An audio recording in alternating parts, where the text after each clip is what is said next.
नमस्कार, जय हिंद साथियों। एक बार फिर से स्वागत है आपका मेरे यूट्यूब चैनल स्टडी विद सागर में। आशा करता हूँ आप सभी लोग अच्छे होंगे और आपकी तैयारी अच्छी चल रही होगी। देखिए रेलवे में 8,113 पे बम्पर भर्ती आ रखी है, जिसमें station master, ticket supervisor, goods train manager, junior accountant, senior clerk के 8,113 पदों पे बड़ी भर्ती आई है। इसमें देखिए उम्र सीमा 18 से 36 वर्ष के अभ्यर्थी इसमें आवेदन कर सकते हैं।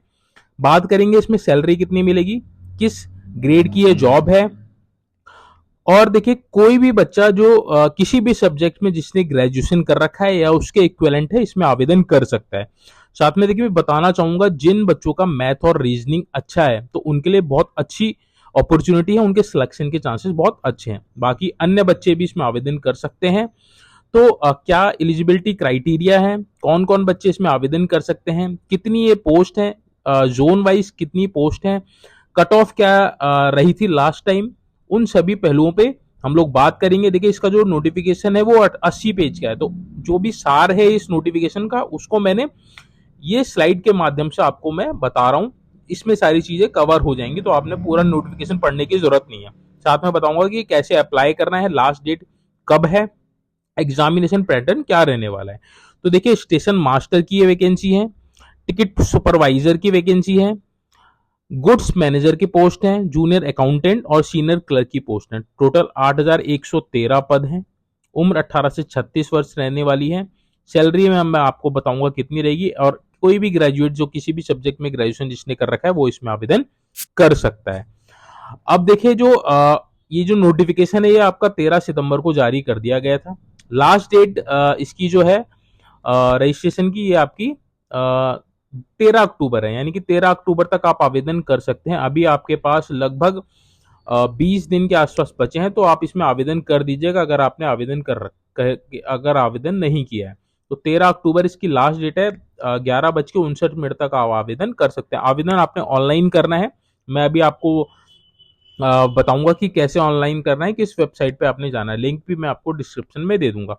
फीस की जो पेमेंट है वो आप 14 अक्टूबर और 15 अक्टूबर तक आप कर सकते हैं। ठीक है, जो आपका जो पेमेंट होगा जनरल वालों के लिए 500 रुपये है, और SC ST कैटेगरी के लिए 250 रुपये है, जिसमें देखिए 500 रुपये में से 400 रुपये आपका रिफंड कर दिया जाएगा। वहीं जो SC ST का जो 250 रुपये वो भी आपका रिफंड कर दिया जाएगा। अगर आप में के फॉर्म में कुछ गलती हो जाती है तो मॉडिफिकेशन के लिए देखिए 16 अक्टूबर से 15 अक्टूबर तक आप, सॉरी 25 अक्टूबर तक आप अपना जो भी अगर कोई करेक्शन करना है तो आप करेक्शन कर सकते हैं। ठीक है, तो लास्ट डेट 13 अक्टूबर है। फीस पेमेंट की 14 अक्टूबर से 15 अक्टूबर के बीच आप फीस पेमेंट करेंगे। 16 से 25 तक आप करेक्शन कर सकते हैं। तो ये इंपॉर्टेंट डेट्स जो मैंने आपको बता दी है। अब देखिए यहाँ पे आपको दे रखे नेम ऑफ RRB, तो आप किसी भी एक RRB से आवेदन कर सकते हैं। जरूरी नहीं कि किस RRB से आपने आवेदन करना है, आप वो आपके पास चॉइस है, तो आप किसी भी एक RRB से आप अप्लाई कर सकते हैं। तो जैसे अगर आप उत्तराखंड या उत्तर प्रदेश से बिलोंग करते हैं तो आपने प्रयागराज से आप आवेदन कर सकते हैं, क्योंकि देखिए जब प्रयागराज से आवेदन करेंगे तो सिलेक्शन आपका प्रयागराज वाले जोन में ही होगा, तो उसमें आपकी जो पोस्टिंग रहेगी प्रयागराज के जोन में होगी। तो उसमें आपकी देहरादून, हरिद्वार, आपका काठगोदाम, कहीं भी आपकी इसमें पोस्टिंग हो सकती है। तो प्रेफरेबल यही है कि आप अपने वाले जोन से ही आवेदन करें। बच्चे क्या करते हैं कि जिस जोन में ज्यादा वैकेंसी होंगी तो उस जोन से अप्लाई करते हैं। देखिए जिस जोन में वैकेंसी ज्यादा होंगी तो उसमें candidates of number of candidates भी बहुत ज्यादा होंगे, तो कंपटीशन उसमें उतना ही बढ़ जाएगा। तो कंपटीशन कहीं कम नहीं होने वाला है, कंपटीशन हर जगह लगभग लगभग सेम ही रहेगा। तो आप कोशिश ये कीजिएगा कि अपने जोन से करें, ताकि अगर आपका सिलेक्शन हो जाता है तो आप अपने घर के नियर बाय में ही आपको पोस्टिंग मिल जाए, या आपके अपने जोन में ही मिल जाए। अगर आपने देखिए कहीं पश्चिम बंगाल या फिर कोलकाता से आपने भर दिया तो आपकी पोस्टिंग कहीं होगी पश्चिम बंगाल में हो गई, और रहने वाले आप उत्तराखंड के हैं तो आपके लिए बहुत दूर पड़ जाएगा। वहीं अगर आप प्रयागराज से भरते हैं, आपका देखिए अगर पोस्टिंग मुरादाबाद, बरेली हो जाती है, तो आप नियर बाई में ही रहेंगे, तो आप आपके लिए सही हो जाएगा। ठीक है, तो कोशिश ये कीजिएगा कि आप जिस RRB के अंतर्गत आते हैं तो आप उसमें आवेदन कीजिएगा। तो प्रयागराज में अगर आपने आवेदन कर रखा है तो प्रयागराज की वेबसाइट यहाँ पे आप देख रहे होंगे www.rrbald.gov.in। तो इस वेबसाइट पे आपने जाके आवेदन करना है। बाकी देखिए अन्य आरआरबी जो यहाँ पे दे रखे हैं उन सभी की वेबसाइट दे रखी है। तो आप जिस आरआरबी से आवेदन करना चाहते हैं तो उसकी वेबसाइट पे जाके आपने आवेदन करना है। आवेदन ऑनलाइन ही होने वाला है, ठीक है। तो ये मैंने आपको बता दिया कैसे ऑनलाइन फॉर्म आपने भरना है। आगे बढ़ते हैं। देखिए पोस्ट की बात करें तो आरआरबी वाइज अगर हम बात करें तो देखिए अहमदाबाद की बात करें तो 516 पोस्ट हैं अहमदाबाद जोन में। अजमेर में 132 है, बेंगलुरु में 496 है, भोपाल में 155 है, भुवनेश्वर में 758 है, बिलासपुर जोन में 649 है, चंडीगढ़ में 410 है, चेन्नई में 436 है, गोरखपुर 129 है, गुवाहाटी 516 है, जम्मू श्रीनगर में 145 है, कोलकाता सबसे ज्यादा कोलकाता में है 1382, मलाड में 198, मुंबई में 827, मुजफ्फरपुर में आपका 12, प्रयागराज में 227 है, पटना में 111, रांची में 322, सिकंदराबाद 478, सिलीगुड़ी में 40, तिरुवनंतपुरम में 174।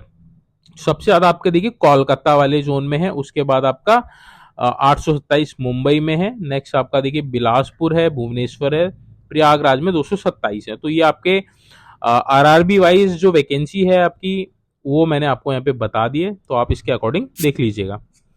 नेक्स्ट देखिए फीस की अगर हम बात करें तो जनरल ओबीसी के लिए देखिए 500 रुपए शुल्क है। जब आप आवेदन करेंगे तो आपको 500 रुपए शुल्क देना पड़ेगा। इस फीस में से बैंक शुल्क को काट कर फर्स्ट स्टेज सीबीटी में उपस्थित होने पर 400 रुपए आपके खाते में वापस हो जाएंगे। तो देखिए अगर आपका आप जब फॉर्म भरेंगे तो 500 रुपए आपको फीस पे करनी पड़ेगी। उसके बाद देखिए ये जो एग्जामिनेशन होगा ये आपका 2 स्टेजेस में होगा। आपका फर्स्ट सीबीटी होगा आपका, यानी कि कंप्यूटर बेस्ड टेस्ट होगा, और सेकंड सीबीटी होगा, ठीक है। तो जो बच्चे फर्स्ट सीबीटी में अपीयर करेंगे, यानी कि जो पहला फर्स्ट सीबीटी देंगे, तो उनका उनका 500 में से देखिए 400 रुपए वापस कर दिया जाएगा, ठीक है। ये इसलिए है देखिए क्योंकि कई बार क्या होता है कि बच्चे बहुत ज्यादा फॉर्म भर देते हैं। अगर फीस निग्लिजिबल होती है या फिर कम होती है तो बहुत ज्यादा मात्रा में फॉर्म भर जाते हैं, बट उतने ज्यादा अपेयर होते नहीं है। तो थोड़ा सा इसको कम करने के लिए ये फीस ज्यादा रखी गई है, 500 रुपीज। इसमें से 400 आपको रिफंड कर दी जाएगी जब आप सीबीटी यानी कि पहला टेस्ट दे देंगे, ठीक है। नेक्स्ट SC ST OBC के लिए 250 रुपये शुल्क है, और ये 250 का 250 आपका जब फर्स्ट स्टेज सीबीटी में उपस्थित होने पर आपको वापस कर दिया जाएगा, यानी ये 250 रुपये आपको रिफंड कर दिए जाएंगे। कुल मिला के SC ST के लिए कोई भी फीस नहीं है, 0 फीस है, ठीक है। अगर आप देखिए पहला वाला पेपर नहीं देंगे तो आपको 250 रुपये आपको रिफंड नहीं होंगे। वहीं ऐसी अगर आप first paper general OBC category में है, फर्स्ट पेपर नहीं देंगे तो आपके 500 रुपीज नहीं मिलेंगे। अगर जब आप पेयर होंगे फर्स्ट स्टेज सीबीटी में तभी आपको 400 रुपये इसका रिफंड होगा, ठीक है। तो ये फीस की बात हमने कर ली, ऑनलाइन ही फीस आपने सबमिट करनी है।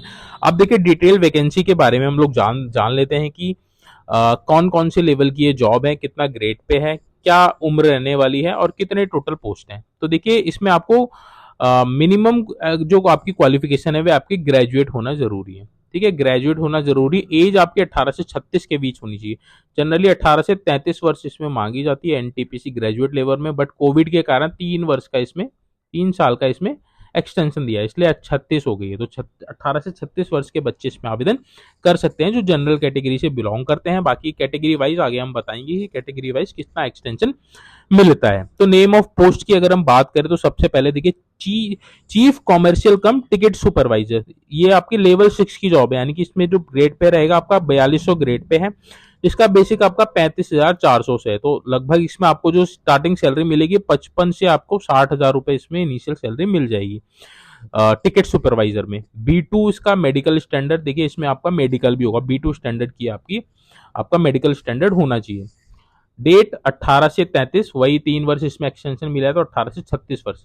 1736 पोस्ट है आपके टिकट सुपरवाइजर की। वही स्टेशन मास्टर का देखिए ये भी आपकी लेवल 6 की जॉब है, यानी कि 4200 ग्रेड पे की जॉब है। इसमें भी 35,400 आपका बेसिक है। इसमें भी 55 से 60,000 रुपए इनिशियल सैलरी मिल जाएगी। A2 आपका इसमें फिजिकल स्टैंडर्ड होना चाहिए। 18 से 36 वर्ष के बच्चे इसमें आवेदन कर सकते हैं। स्टेशन मास्टर की 994 पद है। गुड्स ट्रेन मैनेजर, ये आपकी लेवल 5 की जॉब है, यानी कि 2800 ग्रेड पे की जॉब है। 2800 ग्रेड पे की जॉब है। 29,200 इसको 200 इनिशियल आपको बेसिक पे इसमें आपका रहेगा, तो लगभग आपके 45 से 46,000 आपको इसमें सैलरी मिल जाएगी गुड्स ट्रेन मैनेजर में। इसमें भी आपको 18 से 36 वर्ष के बच्चे इसमें आवेदन कर सकते हैं। इसमें सबसे ज्यादा वैकेंसी है 3144। वहीं देखिए जूनियर अकाउंटेंट असिस्टेंट कम टाइपिस्ट, तो इसमें आपका टाइपिंग टेस्ट भी होगा। ये जो दोनों आपकी जो वैकेंसी है, सीनियर कम टाइपिस्ट और जूनियर अकाउंटेंट असिस्टेंट टाइपिस्ट, इसमें आपकी टाइपिंग होनी, टाइपिंग का टेस्ट भी होगा। ये भी लेवल 5 की जॉब है, यानी कि 2800 ग्रेड पे की जॉब है। इनका भी इनिशियल वही बेसिक है 29,200, 45 से 46,000 रुपए सैलरी मिल जाएगी आपको। C2 इसमें आपका मेडिकल स्टैंडर्ड होना चाहिए। 18 से 36 वर्ष के बच्चे इसमें आवेदन कर सकते हैं। जूनियर अकाउंटेंट असिस्टेंट की 1507 पद हैं। वहीं सीनियर क्लर्क कम टाइपिस्ट के आपके 732 पद हैं। टोटल आपके 8,113 पद हैं। ठीक है, इसमें देखिए वही दे रखा है 3 वर्ष का, इसमें आपको एक्सटेंशन मिला है कोविड के कारण। ठीक है, तो ये आपका डिटेल वैकेंसी का एक डिटेल हो गया। आगे हम लोग बढ़ते हैं। अब हम देखिए एज कैलकुलेशन की बात करें। अब ये तो हमें पता चल गया 18 से 36 वर्ष के बच्चे इसमें आवेदन कर सकते हैं। अब देखिए एज कैलकुलेट किस तारीख को होगी, तो एज कैलकुलेट आपकी ये होने वाली है 1 जनवरी 2025 को। 1 जनवरी 2025 को आपकी क्या होनी चाहिए, 1 जनवरी 2025 में आपकी जो मिनिमम एज है आपकी 18 वर्ष होनी चाहिए, और मैक्सिमम एज आपकी कितनी होनी चाहिए, 36 होनी चाहिए।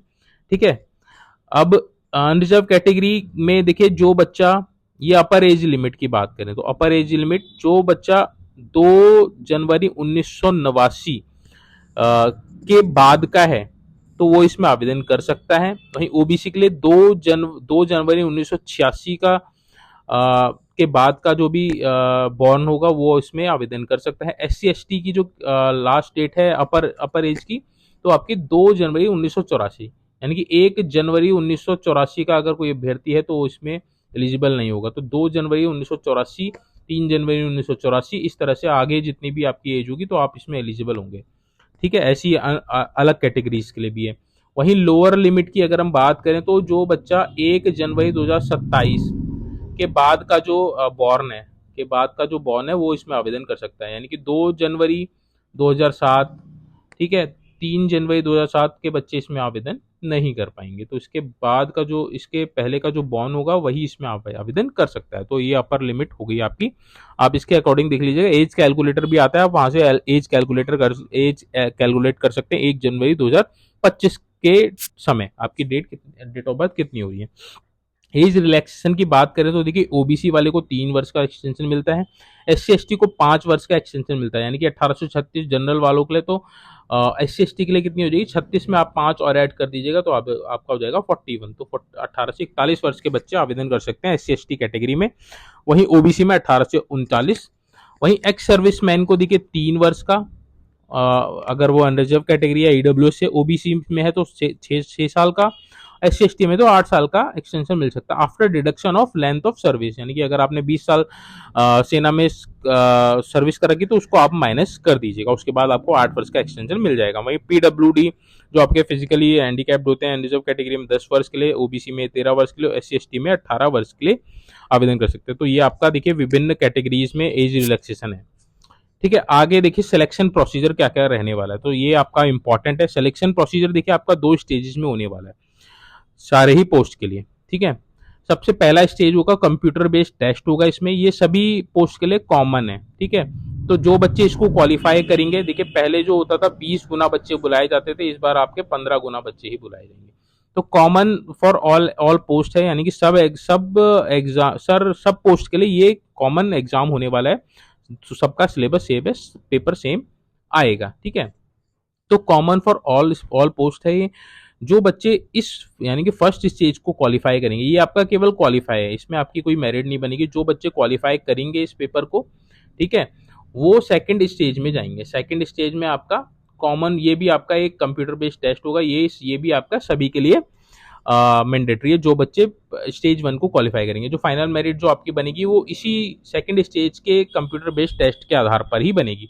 तो जो बच्चे देखिए इसमें क्वालिफाई करेंगे, तो जो आपका टाइपिस्ट और जो जूनियर अकाउंटेंट असिस्टेंट की पोस्ट है उनको टाइपिंग के लिए जाना पड़ेगा। ये 8 गुना बच्चे बुलाए जाएंगे, जितनी पोस्ट होगी उनके 8 गुना बच्चे बुलाए जाएंगे। वहीं जो अन्य पोस्ट है उनका क्या होगा, उनका सीधा डॉक्यूमेंट वेरिफिकेशन और मेडिकल होगा।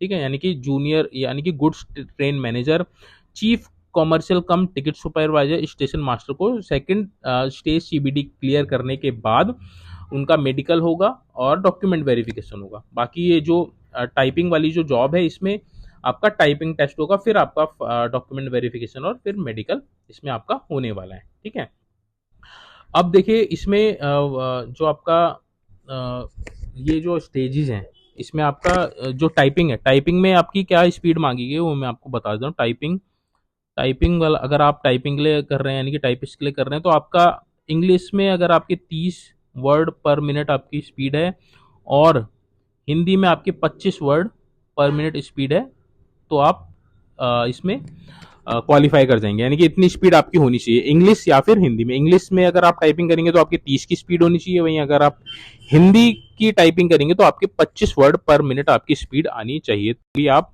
ये जो टाइपिंग स्किल टेस्ट है उसको क्वालिफाई कर पाएंगे। ये केवल आपका क्वालिफाई इन नेचर रहेगा, उसके बाद आपका मेडिकल और डॉक्यूमेंट वेरिफिकेशन होगा जो इस टाइपिंग स्किल टेस्ट को पास कर लेगा। ठीक है, तो ये आपका सिलेक्शन प्रोसीजर रहने वाला, 2 स्टेजेस में आपका ये रहने वाला है। नेक्स्ट देखिए जो आपका फर्स्ट स्टेज में जो आपका कंप्यूटर बेस्ड टेस्ट होगा यानी कि जो सभी के लिए कॉमन है, तो उसका एग्जामिनेशन का पैटर्न क्या रहने वाला है। 90 मिनट का आपका एग्जाम होगा यानी कि आपका 1.5 घंटे का आपका पेपर होगा। 1 बाय यानी कि 90 मिनट का आपका इसका एग्जामिनेशन होगा, जिसमें 40 क्वेश्चन आपके जनरल अवेयरनेस यानी कि सामान्य जागरूकता के आएंगे, 30 जो आपके क्वेश्चन आएंगे वो मैथ्स के आएंगे और 30 आपके रीजनिंग के आएंगे। इसलिए मैंने स्टार्टिंग में बोला था जिसकी मैथ्स और रीजनिंग अच्छी है तो वो उसके लिए बहुत अच्छे चांस है, क्योंकि देखिए 60 नंबर का आपका मैथ रीजनिंग आएगा। जनरल अवेयरनेस में अगर 40 में से 30 नंबर भी लेके आ गए, यहाँ पे आप अगर 50 नंबर लेके आ गए तो आपका सिलेक्शन इजीली हो जाएगा। 82 नंबर पे आपका सिलेक्शन हो जाएगा। ठीक है, तो टोटल देखिए आपका 40 जनरल अवेयरनेस, 30 मैथमेटिक्स, 30 रीजनिंग की 100 नंबर के 100 प्रश्न आपके आएंगे और एग्जाम आपका 90 मिनट का होगा, यानी कि 90 मिनट में आपने कितने करना है, 100 क्वेश्चन करने हैं। इसलिए आपको स्पीड भी बहुत अच्छी चाहिए, प्रैक्टिस आप ज़्यादा से ज़्यादा करके जाइएगा, ज़्यादा से ज़्यादा मॉक टेस्ट लगाएंगे तो आपकी स्पीड बन जाएगी, यानी कि 90 मिनट में आपने 100 क्वेश्चन करने हैं। अब देखिए जो बच्चे ये वाले एग्जाम्स को क्वालिफाई करेंगे वो आपके second stage computer based exam पे जाएंगे। ये भी आपका देखिए 90 मिनट का होने वाला है। अब यहाँ पे क्या होगा, यहाँ पे आपका जो जनरल अवेयरनेस है यहाँ पे आपके 50 मार्क्स का ये पेपर हो जाएगा। मैथमेटिक्स का आपका 35 हो जाएंगे और जनरल रीजनिंग के आपके 35 क्वेश्चन हो जाएंगे। तो टोटल अब यहाँ पे आपके 120 क्वेश्चन हो गए कि 10 क्वेश्चन यहाँ पे बढ़ गए, 5 क्वेश्चन यहाँ पे बढ़ गए, 5 क्वेश्चन यहाँ पे बढ़ गए, तो टोटल आपका 120 इसका क्वेश्चन हो गए। तो यानी कि आपको अब और स्पीड चाहिए होगी। यहाँ पे आपको 90 मिनट में 100 क्वेश्चन करने थे, अब यहाँ पे 90 मिनट में आपने कितने करने हैं, 120 क्वेश्चन करने हैं। तो यहाँ जो सारा खेल है ये आपका स्पीड और एक्यूरेसी का रहने वाला है, क्योंकि क्वेश्चन जो है वो बहुत ही बेसिक लेवल के आते हैं, बट स्पीड का खेल है। जितने ज़्यादा आप अटेम्प्ट करेंगे, जितने ज़्यादा एक्यूरेसी रहेगी, उतने चांसेस आपके रहेंगे सिलेक्शन के। तो ये आपका एग्जामिनेशन पैटर्न रहने वाला है। ठीक है, जो बच्चे इसको क्वालिफाई करेंगे। अब देखिए जो प्रीवियस ईयर कट ऑफ है उसको हम लोग देख लेते हैं। ये आपकी जो कट ऑफ है ये आपके सेकंड सीबीटी की है, यानी कि सेकंड कंप्यूटर बेस्ड जो जिस पे आपकी फाइनल मेरिट बनी है उसके आधार पे आपकी कट ऑफ जो लास्ट ईयर की रही है वो बता रहा हूँ मैं। इलाहाबाद जोन की है, क्योंकि अलग अलग जोन की अलग अलग कट ऑफ रहती है। इलाहाबाद जोन की अनरिजर्व कैटेगरी की 81, जैसे मैंने आपको बताया था कि 80 प्लस अगर आपका स्कोर रहेगा तो आप इजीली इसको वो कर लेंगे, इसमें सिलेक्शन हो जाएगा। यानी कि अनरिजर्व कैटेगरी की 81 गई थी, एससी की देखिए 70 गई थी, एसटी की 64.33 गई थी, ओबीसी की 77.33 गई थी और ईडब्ल्यूएस की आपकी 76 कट ऑफ गई थी। तो इसके अकॉर्डिंग आप अपनी तैयारी कीजिएगा। यही लगभग कट ऑफ आपकी रहेगी, थोड़ा सा इसमें वेरी कर सकता है, ऊपर नीचे हो सकता है, डिपेंड करता है एग्जाम का लेवल क्या रहने वाला है। तो देखिए ये बहुत अच्छी अपॉर्चुनिटी है, 8,113 पोस्टों पे बड़ी भर्ती है। और सबसे बड़ी बात की देखिए सेंट्रल गवर्नमेंट की जॉब है, अच्छी सैलरी इसमें मिलेगी, अच्छी रिस्पेक्टेड जॉब है और वैकेंसी की संख्या भी आपकी बहुत ज़्यादा है। तो सारी जो सुविधाएं मिलेंगी आपको सेंट्रल गवर्नमेंट वाली मिलेंगी, बोनस हो गया, भत्ते हो गए, सारे इसमें आपको सेंट्रल गवर्नमेंट के मिलने वाले हैं। तो तैयारी कीजिए। देखिए अगर आपकी मैथ्स और रीजनिंग अच्छी है तो आपका सिलेक्शन इसमें इजीली हो जाना चाहिए। आप मेहनत करेंगे तो जरूर आपका सिलेक्शन हो जाएगा। ठीक है, बाकी अगर आपका कोई डाउट है तो प्लीज़ कमेंट बॉक्स में मेंशन कीजिएगा, मैं कोशिश करूंगा आपका जो भी डाउट है उसको क्लियर कर सकूं। लास्ट डेट 13 अक्टूबर है, तो उससे पहले आप इसको फिल कर दीजिएगा फॉर्म को। ठीक है, उसके बाद आप सॉरी हाँ 13 अक्टूबर इसकी लास्ट डेट है, तो 13 अक्टूबर से पहले पहले आप आवेदन इसमें कर दीजिएगा। मैं बोलना चाहूँगा जिसकी मैथ रीजनिंग अच्छी है और थोड़ा सा जीएस जिसका थोड़ा ठीक है तो वो आप आवेदन जरूर कीजिएगा, क्योंकि देखिए सरकारी नौकरी है और अच्छी सैलरी है और आगे कैरियर ग्रोथ के लिए आपके लिए बहुत अच्छा रहने वाला है।